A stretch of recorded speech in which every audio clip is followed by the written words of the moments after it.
Hello students, welcome to accounts class. Myself Agyan. आज हम लोग क्वेश्चन नंबर 3 स्टार्ट करने जा रहे हैं डीके गोल्ड बुक से। जिनके पास बुक्स नहीं है प्लीज वो लोग बाय कर लीजिए, अदरवाइज आप लोग समझ नहीं पाएंगे कि मैं क्वेश्चन समझाना चाह रहा हूँ या जो होमवर्क दे रहा हूँ वो आप कर नहीं पाएंगे। सबसे पहले क्वेश्चन नंबर 3 की जो स्टार्टिंग है सेम वही फॉर्मेट हम लोग सबसे पहले कंप्लीट करेंगे। डेट, पार्टिकुलर्स, एलएफ, अमाउंट, ये डेबिट अमाउंट और ये क्रेडिट अमाउंट। ऊपर हम लोग लिख देंगे कि ये किसकी बुक्स है, बुक्स ऑफ गणेश ब्रदर्स। इस क्वेश्चन में लिखा हुआ है गणेश ब्रदर की बुक्स में जनरल एंट्री पास कीजिए। पहली लाइन में आपका लिखा हुआ है सोल्ड गुड्स टू देव, आपने देव को माल बेचा। पर्सन नेम लिखा हुआ है, इसका मतलब ये हुआ उधार हमने बेचा। तो हम क्या करेंगे, देव को डेबिट करेंगे क्योंकि पाने वाला कौन है, देव। और हमारे बिजनेस से जा क्या रहा है, माल, मतलब to sales account. Sales always credit होती है। हमने 1 लाख रुपए का माल बेचा, हमने 1 लाख रुपए डेबिट और क्रेडिट में लिख दिए। नेक्स्ट लाइन जो आपके क्वेश्चन की है, यहाँ पे नया पॉइंट आ जाता है received from Dev in full settlement of his account 98,000। उन्होंने बताया कि फुल सेटलमेंट में देव से हमें 98,000 रुपीज मिले। इसका मतलब ये हुआ, सबसे पहले हमें जो पता लगाने वाली बात है वो ये है कि हमें देव से कितने रुपए ले रहे थे, क्योंकि जब भी फुल सेटलमेंट वर्ड लगेगा मतलब डिस्काउंट उस एंट्री में जरूर से आएगा, चाहे वो डेबिट में आए चाहे वो क्रेडिट में आए। ये डिपेंड करेगा केस क्या है। तो सबसे पहले हम देखें तो देश में लेने थे 1 लाख रुपए। ये आपको हमेशा क्वेश्चन की ऊपर ही दिख जाएगा जो आपने जनरल एंट्री पास कर रखी है। तो मैं यहाँ दिख रहा है कि 1 लाख रुपए हमें देश को हमसे लेने थे। तो सबसे पहले हमने देश के सामने 1 लाख रुपए लिख लिए, ठीक है। इसके बाद उन्होंने बताया कि 98,000 रुपीज हमको मिले। 98,000 रुपीज यदि हमको मिले हैं तो इसका मतलब ये हुआ कि 2,000 रुपए हमारे डिस्काउंट में चले गए, जिसको यहाँ पे बोलेंगे discount allowed account, debit. Discount allowed always debit होता है, क्योंकि अलाउड का मतलब हमने डिस्काउंट दिया। यदि हमने डिस्काउंट किसी पर्सन को दिया है, मतलब किसी कस्टमर को दिया है, तो इसका मतलब ये हो रहा है कि बिजनेस का ये नुकसान है। तो ये बिजनेस का नुकसान है, तो इसको हम क्या करेंगे, डेबिट। रूल के according all losses are debit. अब एक फिर से सेंटेंस समझा रहा हूं कि एंट्री बनती कैसे। सबसे पहले आपको ये पता लगाना है कितने रुपए उस पर्सन से लेने हैं या देने हैं। तो यहाँ पे जो लेने थे 1 लाख रुपए, क्योंकि हमने उसको उधार बेचा था और हमें कैश रिसीव हो रहा है। तो आप इस बात का नॉर्मली अपने दिमाग में सेटअप कर लीजिए, यदि कैश अमाउंट डेबिट होगा तो डिस्काउंट अलाउड अकाउंट भी डेबिट ही होगा, ठीक है। इसके बाद सबसे पहले हम उस पर्सन के सामने वो रकम लिखेंगे जितनी हमें उससे लेनी थी, और जितनी हमको मिली वो हम कैश के सामने लिख देंगे, और जो बीच का डिफरेंस है डेबिट और क्रेडिट का वो आ जाएगा डिस्काउंट अलाउड के सामने। हमेशा ध्यान रखिएगा डेबिट और क्रेडिट ऑलवेज इक्वल होते हैं। यदि डेबिट 1 लाख है तो क्रेडिट भी 1 ही लाख रुपए अमाउंट होगा। आई थिंक आपको यहाँ क्लियर हो गया होगा। तो नेक्स्ट केस पे आते हैं। नेक्स्ट केस है सोल्ड गुड्स टू मनमोहन। आपने मनमोहन को माल बेचा, मनमोहन को माल बेचा मतलब उधार बेचा। तो मनमोहन है डेबिट टू सेल्स अकाउंट 80,000 रुपए का हमने माल बेचा। इसके बाद नेक्स्ट केस में लिखा हुआ है कि मनमोहन ने हमें 1,000 रुपए का माल वापस कर दिया, यानी क्या होगा लाइन में मनमोहन रिटर्न गुड्स 1,000 रुपीज। तो मनमोहन ने हमें माल वापस किया, मतलब कस्टमर ने हमें माल वापस किया।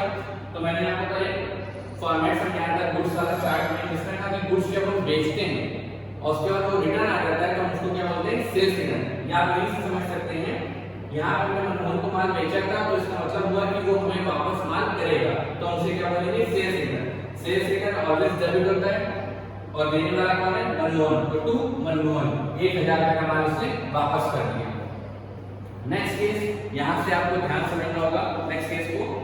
Received from Manmohan in full settlement of his account 78,200। उन्होंने बताया कि मनमोहन से फुल सेटलमेंट में 78,200 रुपीज मिले। इसका मतलब ये हो रहा है कि सबसे पहले से वही चीज हमें ये पता लगाना होगा कि मनमोहन से हमें कितने रुपए लेने हैं। तो आइए एंट्री में देखते हैं। 80,000 का हमने उसको गुड्स बेचा था, 1,000 का उसने माल वापस कर दिया, हमने गुड्स रिटर्न कर दिया। तो इसका मतलब अब हम उससे कितने रुपए ले लेंगे, 79,000। ये हमने मनमोहन के सामने लिख दिए, जितने रुपए हम उससे ले लेते हमें मिल कितने हैं, 78,200। इसका मतलब ये हुआ बीच का डिफरेंस क्या आ रहा है 800 रुपए, इसका मतलब यहाँ पे 800 रुपए डिस्काउंट अलाउड डेबिट हो गया। मैंने आपसे कहा था कि फुल सेटलमेंट वर्ड लिखा होगा तो आपका डिस्काउंट जरूर आएगा, चाहे डेबिट साइड आए चाहे क्रेडिट साइड आए, डिपेंड करेगा केस पर। और यहाँ पे कैश आ रहा है मतलब कैश डेबिट हो रहा है, इसका मतलब डिस्काउंट अलाउड भी डेबिट ही होगा। नेक्स्ट सेंटीमेंट जो केस है वो है receive cash from Ram and discount allowed. आपने राम से मनी प्राप्त की और 500 रुपए का डिस्काउंट अलाउड किया, मैंने डिस्काउंट दिया हो तो पैसा आ रहा है तो वही सेम केस, पैसा आ रहा है तो cash amount debit, discount allowed भी डेबिट हो जाएगा और टू राम। अब हमें ये पहले हम उस अमाउंट हम कैश के सामने अमाउंट भर लेंगे क्योंकि हमें पता है कि कितना हमको मिल रहा है, डिस्काउंट के सामने की अमाउंट भी पता है, इसका मतलब यहाँ पर टोटल कितना हो गया 20,000। जिसका भी अमाउंट आपको पता है पहले आप उसके सामने अमाउंट भर लीजिए, उसके बाद अपने आप पता चल जाएगा राम के सामने का अमाउंट या डिस्काउंट अलाउड के सामने का अमाउंट। आई थिंक क्लियर हो गया यहाँ तक आपको। नेक्स्ट केस है paid cash to Pawan and discount received from him. आपने पवन को रुपए दिए तो मतलब पाने वाला कौन है पवन, डेबिट का रिसीवर, और हाथ से क्या कर रहा है कैश। मैंने बोला था जब कैश डेबिट होता है तो डिस्काउंट भी डेबिट होता है और जब कैश क्रेडिट होता है तो डिस्काउंट भी क्रेडिट होता है। उसका रीजन भी है डिस्काउंट रिसीव हो रहा है मतलब हमारे बिजनेस के लिए फायदा है क्योंकि हमें डिस्काउंट मिल रहा है, तो इसलिए इनकम जो होती है ऑलवेज क्रेडिट होती है और प्रॉफिट भी क्रेडिट होते हैं। तो हमें यहाँ पे क्या कौन कौन सा अमाउंट पता है, हमें कैश का अमाउंट पता है, हमने अमाउंट को कैश में ली है 4700, डिस्काउंट के सामने का भी अमाउंट हमको पता है 300 रुपीस, इसका मतलब पवन के सामने का अमाउंट कितना हो गया 5000 रुपीस। यहाँ तक क्लियर हो गया आई थिंक आपको मैसेज मिला। नेक्स्ट है sold goods to Varun of the list price of ₹25,000 at 20% trade discount. आपने वरुण को माल बेचा 25,000 रुपए का 20% ट्रेड डिस्काउंट पे। मैंने आपको बेसिक कॉन्सेप्ट समझाया था कि ट्रेड डिस्काउंट जो होता है वो बुक्स में शो नहीं होता है और कैश डिस्काउंट बुक्स में शो होता है। तो आइए हम लोग यहाँ समझते हैं। यहाँ पे पहले तो हम एंट्री पास कर लेते हैं। वरुण को हमने माल बेचा, वरुण डेबिट टू सेल्स 20,000। ये 20,000 आए कैसे, हमने उसको माल कितने का बेचा था 25,000 रुपए का। यदि हमने उसको 25,000 रुपए का माल बेचा है और ट्रेड डिस्काउंट कितना है आपका 20%। अब 25,000 के लिए 20% निकालेंगे तो आपको कितना आ जाएगा 5,000 रुपीज। लेस कर दीजिए तो ये कितना आ गया 20,000। मतलब ये कि आपको 5,000 रुपए उसको पे नहीं करने, ये आपको छूट है, एक तरीके से डिस्काउंट है। और इसका मतलब आपको उससे रुपए कितने लेने होंगे 20,000 रुपए। तो आपने 20,000 का सामान बेचा तो यहाँ पे 20,000 रुपए ही लिखेंगे। ये आपको यहाँ पे वर्किंग नोट्स में शो करना पड़ेगा अपनी कॉपी में कि 20,000 रुपीज कैसे आया।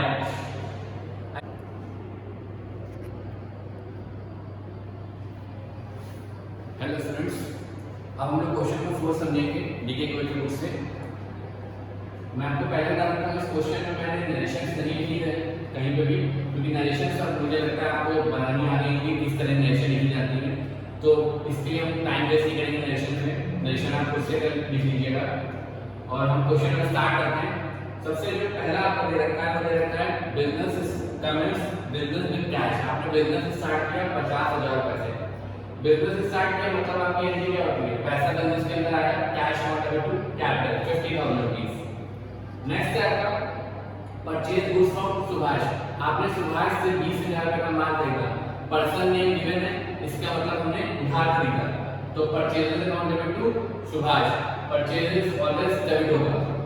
इसके बाद आपने नेक्स्ट केस दे रखा है सोल्ड गुड्स टू रामनाथ। आपने रामनाथ को माल बेचा, तो रामनाथ को माल बेचा तो पाने वाला कौन हुआ रामनाथ, तो Ramnath debit to sales account, sales always credit होती है 50,000 रुपीस।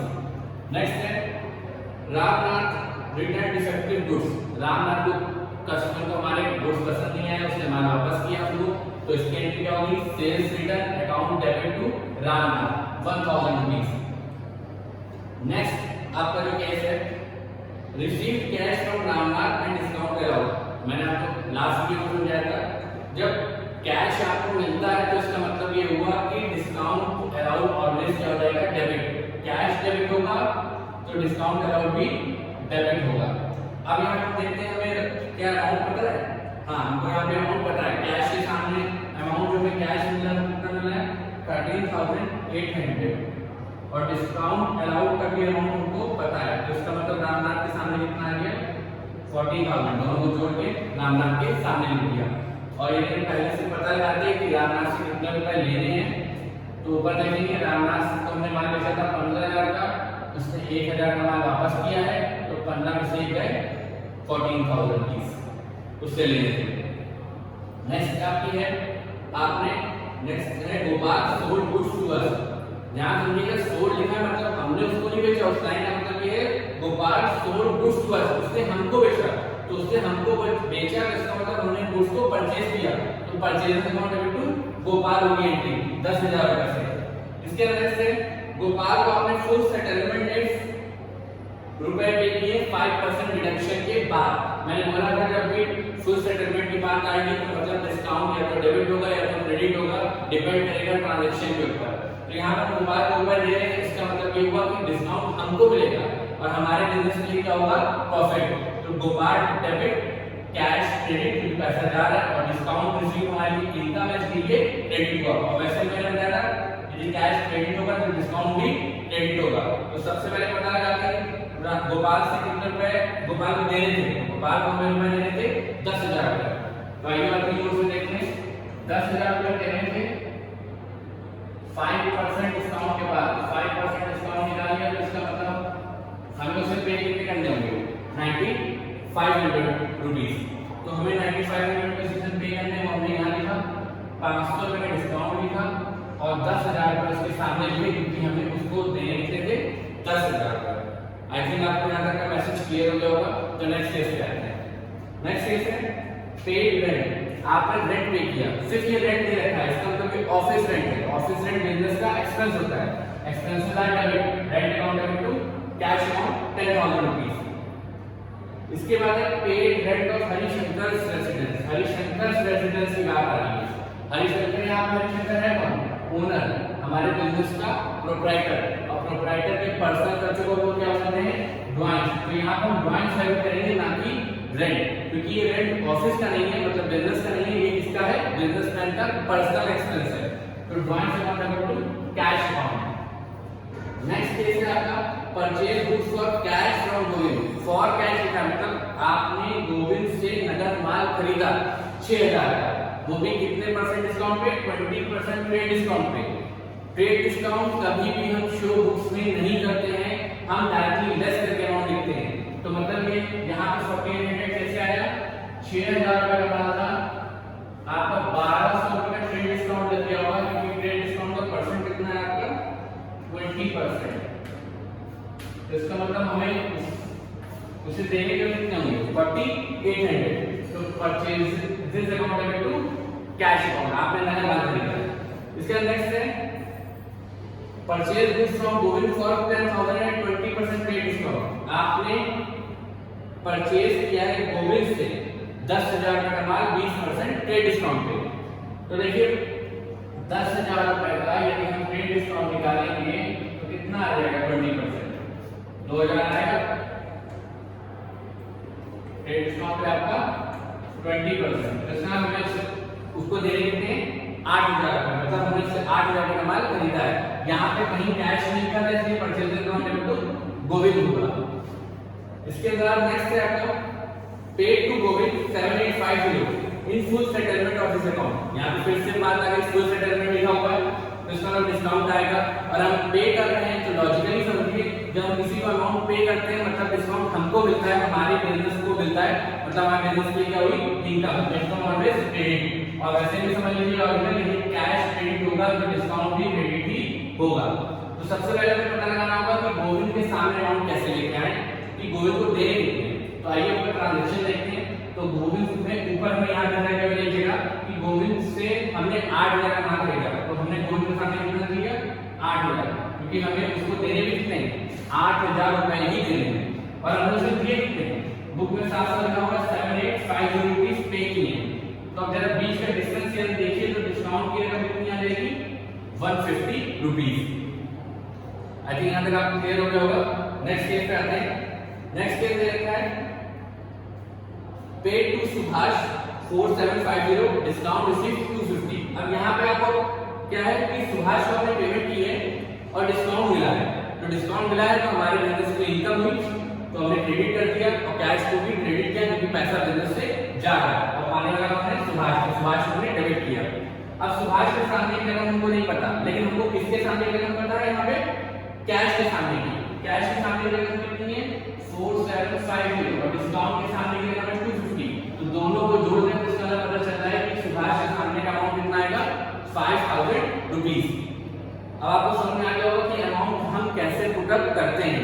यहाँ मेन है कुछ स्टूडेंट्स जो नए जो लोग स्टूडेंट्स कॉमर्स लेते हैं तो उनको एक प्रॉब्लम आती है कि सर डिस्काउंट के सामने का अमाउंट कैसे लिखें, कैश के सामने का अमाउंट कैसे लिखें। तो आई थिंक मैंने इस वीडियो में आपको क्लियर कर दिया कि कैसे अमाउंट को भरते हैं कैश के सामने और डिस्काउंट के सामने, और उस पर्सन के सामने भी कि हमें उसको कितने रुपए देने हैं या उससे कितने रुपए यहाँ पर रामनाथ से लेने थे, तो हमें इसके सामने का अमाउंट पता चल चुका है कि कैसे निकालते हैं। तो आई थिंक यहाँ तक आपको क्लियर हो गया होगा। आपका नेक्स्ट केस है, नेक्स्ट केस जो है वो आपका कंबाइंड एंट्री से रिलेटेड है, जहाँ पे बहुत सारे खर्चे दे रखे हैं, wages, salary, advertisement, paid expenses, और ये सेम डेट के मतलब एक ही डेट के लिए सारे खर्चे हुए हैं, तो हम इसके लिए अलग अलग एंट्री पास नहीं करते, हम एग्जाम में टाइम नहीं वेस्ट कर सकते, तो हम इसके लिए क्या करते हैं? कंबाइंड एंट्री या कंपाउंड एंट्री पास कर देते हैं। तो आइए देखते हैं कि कंपाउंड एंट्री या कंबाइंड एंट्री कैसे पास होती है। आइए हम लोग समझते हैं कंबाइंड एंट्री या कंपाउंड एंट्री कैसे पास होती है। यहाँ पे वेजेस दे रखे थे 400 रुपीस की, एडवर्टाइजमेंट एक्सपेंसेस दे रखे थे 800 रुपए के, सैलरी 4000 रुपए की थी, पेड एक्सपेंसेस 1000 रुपए के थे। इन सारे एक्सपेंसेस को हमने डेबिट किया टू कैश लिख दिया। अब ये एंट्री कैसे पास होती है, कब पास होती है? देखिए सारे खर्चे सेम डेट को हो रहे हैं और ये एक ही नेचर के मतलब नॉमिनल अकाउंट से रिलेटेड है, all expenses debited to cash. यदि इसी में मान लीजिए और इनकम्स दे रखी होती तो हमने ऑल इनकम्स क्रेडिट कर दी होती और कैश को हमने डेबिट कर दिया होता, क्योंकि पैसा आ रहा होता है, यहाँ पे पैसा जा रहा है इसलिए कैश क्रेडिट है, वहां पे इनकम्स में पैसा आता है तो कैश डेबिट, और टू ऑल इनकम्स लाइन से इनकम लिख देते हैं जैसे discount receive, interest on investment और इनकम्स जो अदर इनकम्स जो क्वेश्चन में गिवन होती है। तो आप ये ध्यान रखिएगा कभी एक ही टाइप के खर्चे गिवन हो, मतलब एक ही नेचर के हो, लाइन से एक्सपेंसेस दे रहे तो आप एक्सपेंसेस को डेबिट कर दीजिए और कैश करके लिख दीजिए, इससे हमारा टाइम वेस्ट होता है। Otherwise wages account debit to cash, advertisement account debit to cash, salary account debit to cash, paid expenses account debit to cash, आपको एक अलग अलग एंट्री पास करनी पड़ती, नरेशन लिखनी पड़ती, ऑलरेडी पूरा टोटली टाइम वेस्टेज है। तो आप ये कंबाइंड एंट्री पास कीजिए और आपका टाइम बच जाएगा और पूरे मार्क्स आपको मिल जाएंगे। आई थिंक आपको इस क्वेश्चन नंबर 4 में कोई भी प्रॉब्लम नहीं होगी। अभी आप लोग को ये क्वेश्चन नंबर 4 क्लियर हो गया होगा, तो हम लोग नेक्स्ट वीडियो में मिलेंगे क्वेश्चन नंबर 5 के साथ।